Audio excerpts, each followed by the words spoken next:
नमस्ते। आप सभी से अनुरोध है कि कृपया हमारी चैनल को सब्सक्राइब अवश्य करें और दूसरों से भी थोड़ा सब्सक्राइब करावें और लाइक करें, शेयर करें और the Jaipur Dialogues taken summit Pune की दिनांक याद रखें 8 फरवरी।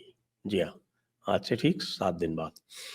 बोनांजा, जी हाँ, मिडिल क्लास को कहा जा रहा है कि बोनांजा आ गया, लेकिन बजट में केवल जो मिडिल क्लास को टैक्स रिलीफ दी है वो ही नहीं है, वो तो बोनांजा है ही, लेकिन और भी बड़े-बड़े बोनांसे हैं जिसके बारे में कोई बात ही नहीं कर रहा। आप जिस भी चैनल पे चले जाइए, उस पे केवल एक ही बात हो रही है कि भाई देखिए टैक्स जो है वो कम कर दिया गया। हालाँकि जो टैक्स कम किया गया है, वो नई टैक्स रेजिम में कम किया गया है, ओल्ड टैक्स रेजिम को टच भी नहीं किया गया है और बहुत सारे लोग मेरे जैसे जो अभी भी ओल्ड टैक्स रेजिम में टैक्स दे रहे हैं, वो सोच रहे हैं कि भई अब नए टैक्स रेजिम में जाया जाए या नहीं जाया जाए। वस्तुतः ये जो देख रहे हैं वो ओल्ड टैक्स रेजिम से नई टैक्स रेजिम में जाने के लिए एक इंसेंटिव है। इस पर हम विस्तृत विश्लेषण करेंगे हमारे एक्सपर्ट्स के साथ में और वो होगा आज सायंकाल 7 बजे। आप लोग अवश्य वहाँ उपस्थित रहेंगे। आपको उसके बारे में विस्तृत विश्लेषण मिल जाएगा। तो उसके बारे में मैं अभी बात नहीं करूँगा। मैं बाकी जो और चीज़ें जो हैं जिससे मिडल क्लास को बहुत बेनिफिट होने वाली है उसकी बात करूँगा और वो सबसे बड़ी जो है जो मैं मानता हूँ, वो है हाउसिंग और अर्बन डेवलपमेंट के लिए मिडिल क्लास फैमिलीज़ के लिए जो 79,000 करोड़ की जो एक योजना लाई गई है। 79,000 करोड़ का मतलब हुआ लिटिल शॉर्ट ऑफ $1 बिलियन। तो $1 बिलियन बहुत नहीं होता है। और इनोवेशन के लिए, स्टार्टअप्स के लिए, जो मिडिल क्लास और यूथ है विशेषकर उसके लिए जो बेनिफिट ये है कि स्टार्टअप्स के लिए 2027 तक बेनिफिट्स जो हैं वो एक्सटेंड कर दी गई है। बहुत सारे स्टार्टअप्स हैं जो सोच रहे थे कि भई अब खत्म होने वाली हैं बेनिफिट, वो रिलैक्स हो जाए। ये 2027 तक गई हैं, संभवतः और भी आगे जाएँगी। पीएलआई स्कीम तो पहले से है ही, उसमें भी जितना इन्वेस्टमेंट होगा उतना ही मिडिल क्लास को एम्प्लॉयमेंट का फ़ायदा होगा। इंफ्रास्ट्रक्चर की बात करें तो 11 लाख करोड़ का इंफ्रास्ट्रक्चर में इन्वेस्टमेंट है, जो कि मुझे थोड़ा-सा निराश इसलिए कर रहा है कि पिछले साल तो 12 लाख करोड़ था। तो इस वर्ष कम क्यों हो गया? कम संभवतः इसलिए हो गया कि बहुत सारे जो प्रोजेक्ट हैं वो सैचुरेट हो गए हैं। जैसे कि एक बताऊँ आपको, कम से कम 1 लाख करोड़ जो था पिछली बार, वो सेट अपार्ट किया गया था जो 2-3 बड़े प्रोजेक्ट्स हैं, जैसे यूएसबीआरएल यानी जो श्रीनगर वाली जो रेलवे लाइन है उसके लिए सेट अपार्ट था 60,000 करोड़ रुपए। और उसके अलावा बहुत सारा जो था ये हमारी जो कर्णप्रयाग और उसके आगे जो जा रही है कर्णप्रयाग तक जो रेलवे लाइन बनाई जा रही है नई ऋषिकेश से, उसके लिए था। तो इसमें से एक पूरी हो गई। बहुत सारा पैसा जो था वो नॉर्थ ईस्ट के प्रोजेक्ट के लिए था, वो अधिकतर जो है वो पूरे हो गए हैं। खाली एक जिरीबाम इम्फाल वाला वो बचा हुआ है। तो कोहिमा वाला भी थोड़ा-सा ही बचा हुआ है। अधिकतर जो उसपे है वो काम पूरा हो गया है, तो इसके लिए इतना इन्वेस्टमेंट नहीं है, लेकिन फिर भी 3 लाख 4 हज़ार करोड़ जो है वो रेलवे में है। पिछली बार 2,75,000 करोड़ था, आप याद करें। तो इसमें काफ़ी इंक्रीज़ हुआ है। अच्छी बात है। ये भी मिडल क्लास के लिए ही बेनिफिट देगा। क्यों बेनिफिट देगा? क्योंकि ये जो इंफ्रास्ट्रक्चर पे जो भी इन्वेस्टमेंट होता है, उसको अगर आप अर्थशास्त्री की दृष्टि से देखें, तो अंततः वो मिडल क्लास का ही कंज़म्पशन बढ़ाता है, मिडल क्लास को ही फैसिलिटेट करता है। मैं इसको सबसे बड़ा इन्वेस्टमेंट मानता हूँ मिडल क्लास के लिए। यद्यपि लोग जो हैं वो डायरेक्ट टैक्स बेनिफिट को मानते हैं, लेकिन मेरे लिए यह सबसे महत्वपूर्ण है। किसानों के लिए सारे इन्वेस्टमेंट हैं पहले से ही, 2,30,000 करोड़ जो है वो फार्मर्स और एग्रीकल्चर के लिए है, जबकि एग्रीकल्चर स्टेट सब्जेक्ट है। स्टेट सब्जेक्ट होने के बाद भी 2,30,000 करोड़ जिसमें एमएसपी शामिल है, मैं आज तक ये नहीं समझ पाया हूँ कि जो एमएसपी का जो सारा का सारा बर्डन है, वो सेंटर को अपने लिए क्यों उठाना चाहिए? आखिरकार ये स्टेट सब्जेक्ट है। आखिरकार जो किसान कानून थे, उनको इसलिए अपोज़ किया गया था कि साहब कि आप कानून क्यों बना रहे हैं, ये तो स्टेट लिस्ट का सब्जेक्ट है। लेकिन जब एमएसपी की बात आती है, तो सेंटर दे। स्टेट गवर्नमेंट कुछ भी नहीं करती है उसमें, पंजाब गवर्नमेंट का हाल आप देख लीजिए। और एम नरेगा का जहाँ तक है, वो मुझे लगता है कि इसको थोड़ा-सा चेंज किया जाना चाहिए। और पावर ऑफ एनर्जी इसमें से एक बड़ी बात जो आई है, वो न्यूक्लियर पर इन्वेस्टमेंट की बात जो है, वो महत्वपूर्ण है।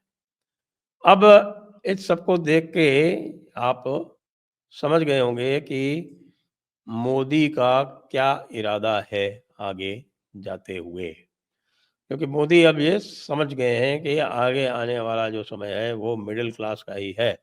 मिडिल क्लास का इसलिए भी है क्योंकि जो गरीबों का जो प्रतिशत था, वो धीरे-धीरे, धीरे-धीरे बहुत ही कम हो गया है। एक समय हुआ करता था जब हम बात करते थे एब्सोल्यूट पॉवर्टी की, और एब्सोल्यूट पॉवर्टी का जो प्रतिशत था, वो मुझे याद है 80s में 60% से अधिक जो है एब्सोल्यूट पॉवर्टी, जो उसका $1.20 पर डे जो खर्च कर सकता है, उसके नीचे जो है वो एब्सोल्यूट पॉवर्टी मानी जाती थी।